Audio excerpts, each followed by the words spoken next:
So you guys getting signed to international agencies, and if I remember very well, your first journey was supposed to be, in Europe, Paris, and then Milan. Yeah. Take us through the experience. The minute you were supposed to be flying out of the country to start your international careers. I will start with Tori. The first time we heard that we were going to Europe was like the best day of our lives. Getting the visa was the first step of my biggest dream in life. We got the visa, went to Paris. Paris is like everyone's dream. Like, yes, this little girl with the dreams is finally here. I was just so excited, literally speechless. The thought of you going to somewhere for the first time, you are a model now, you're international, sort of like acting.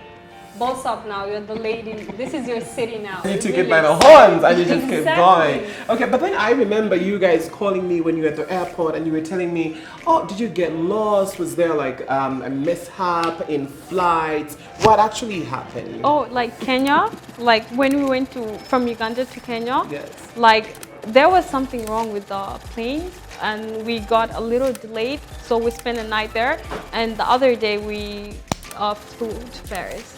So yeah, it was still amazing. It was an amazing journey. How was the experience like? Take us through the casting. So how do they do castings in Europe? Castings are like super cool. They have food for the models. Oh my God. And Casting directors in yeah. Uganda, you have that. Feed the models on set. And we have like where models like wait from, really comfortable. And sometimes the lines can be like 2 hours, 1 hour straight. What? But it's worth the wait. Like, okay, sometimes you won't make it for the job, but at least you went for the casting. But it's really amazing. Casting directors are amazing. They really showed interest in us. They were really, really nice. Amazing. So you just talked about, going to different castings all together, and then in a day they were sending you to like 10, 12 castings at the same time for huge brands. So many models out there do face rejection, which is a part of the modeling industry. Whether you like it or not, at some point you're going to be rejected.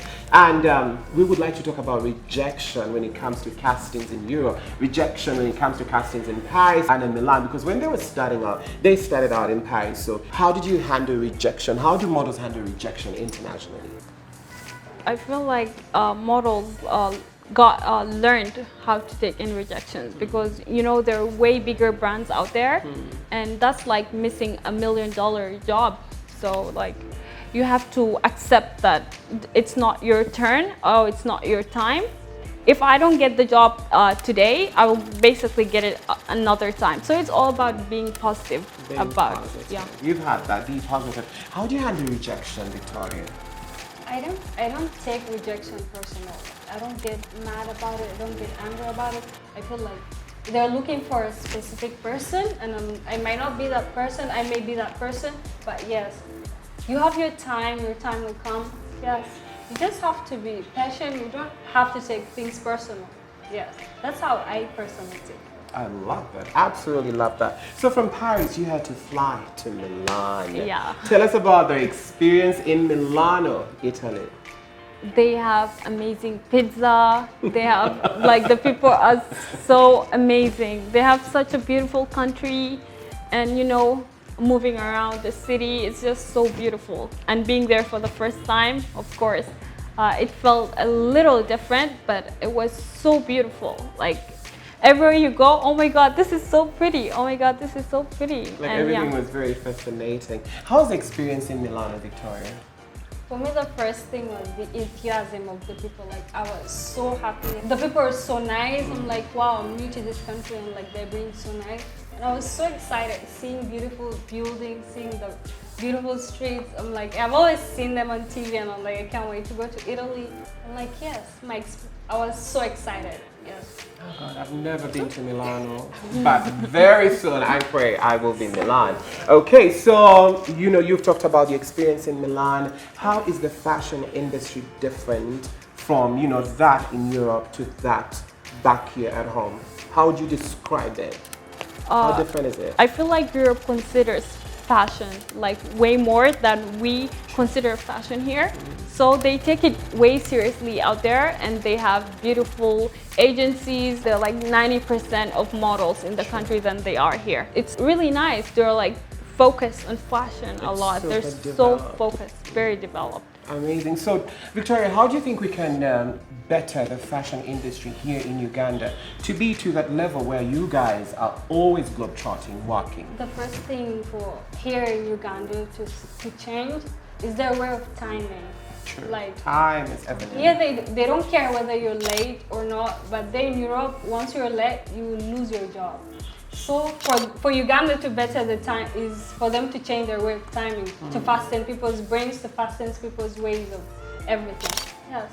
Time is everything. Ugandans, when they say call time is 7, be there at 6:30. Okay? Okay, you had that. So, speaking of which, we would love to know some of the biggest shows that you did, because I remember you guys like literally just sweeping all these big shows in Milan or in Paris. Take us through some of the shows that you guys did. I did MSGM. Oh, that's a huge brand. It's huge. Really, really, and really big. Yeah. It was so nice. The designers were really nice. The models were so social. Yeah, it was really nice being backstage for the first time out there. You know, like everything just worked so fast. The hairstylists were so nice. The makeup artists. Yeah, it was one of my favorite shows. And we also did the drone show. John, yes. Yeah. Amazing. How was the experience working with all these big fashion designers, right from backstage to the show production to you stomping that runway? It's one of the busiest times of my life because it's busy backstage. You have to dress, you have to do your makeup, you have to stand in the line, they have to fix you. So it's like busy, yeah. And you just have to be there. You learn a lot from backstage, from people. You learn a lot of things. So a lot of people out there must be wondering, when you guys fly and go to say Europe, that's in Paris and Milan, Spain, where do you guys stay? Oh, we have model houses. We have Amazing. model houses. Yeah. So how does it work with the model house? If it's like a big house, they can put 5 models or 4 models. Yes, you have your own bed. It's really pretty, very pretty building. It's like your own apartment. Wow. So did you guys have to share, or the whole time you were probably sharing with people from Zambia, name it all? We had 2 girls from Poland and another girl from Mexico. Yeah, she was Dominican. Okay. So yeah, Perfect. it was nice. Perfect. So now you're back at home after, you know, an amazing season that you had in Europe. What was the plan? We were supposed to come back here, renew our visas, and travel back. But guess what happened? COVID happened. Just like that. Just like that. So we're still here, stuck here for 7 months. We're missing out work, but hopefully we'll go back soon. 2021, I believe things are going to be better. Yeah, I feel that too. So how have you been, what have you been doing throughout this whole period of, you know, the COVID-19? The lockdown, what have you been up to? We've been learning new things, watching model videos on YouTube, practicing how to walk, more confidence, of course. Yeah, we have been learning a lot about ourselves. Yes. Okay, amazing. So your last words to the viewers that are watching you, what is that advice that you'd love to give a young girl, a young boy out there that is watching right now and they feel like one day I dream of becoming Tori, I dream of becoming, you know, Ashanti. What's that one thing that you would love to tell them? But no matter how hard something is, if you want that something, fight for it. No matter how hard it is. Always go, chase your dreams and be who you want to be whatever you want to be, because dreams are valid. Amazing, dreams are valid. My message would be that do what you want, but don't let others let you do what they want. Put yourself first always, because dreams are surely are valid. Yes. Put yourself forward. Always, I've learned that jargon. Put yourself forward. Always. And then before we leave, what are some of those beauty secrets? I personally use, I mix sugar, lemon, and honey, apply it on my face. After 30 minutes or 20 minutes, I get hot water, wash my face off, and I use baby oil. Baby. My skin is sensitive to, to this lotion, to perfume. That's super funny. And then you are extremely fashion forward. Your favorite style tips. Just give me 5 of them at least. I really like to dress in short skirts and tight tops, or I can wear like shorts over them, and then I can wear sneakers or boots yeah, I just like it simple but so chic and classy. Simple, chic, and classy. Yeah. And then you? I would say pretty much the same, like short They have the skirts. same. I love denim. I love canvas shoes. I just like it simple and classy. Yeah. Simple and classy. Thank you so much, the Biongs, for sparing your time to actually be on set with us and talking to us, inspiring us, and letting people out there know the reality of the fashion, industry and how the modeling world works. But then, before I sign out, I believe not everything that glitters is gold, right? Exactly. Not everything that glitters is gold. People must be wondering before we leave, what are some of the biggest problems in this industry, internationally and then locally? Yeah. What are some of those problems that you faced along the way, or you faced the most, you as fashion models? I feel like I feel like I haven't yet faced a lot because I'm still a new model.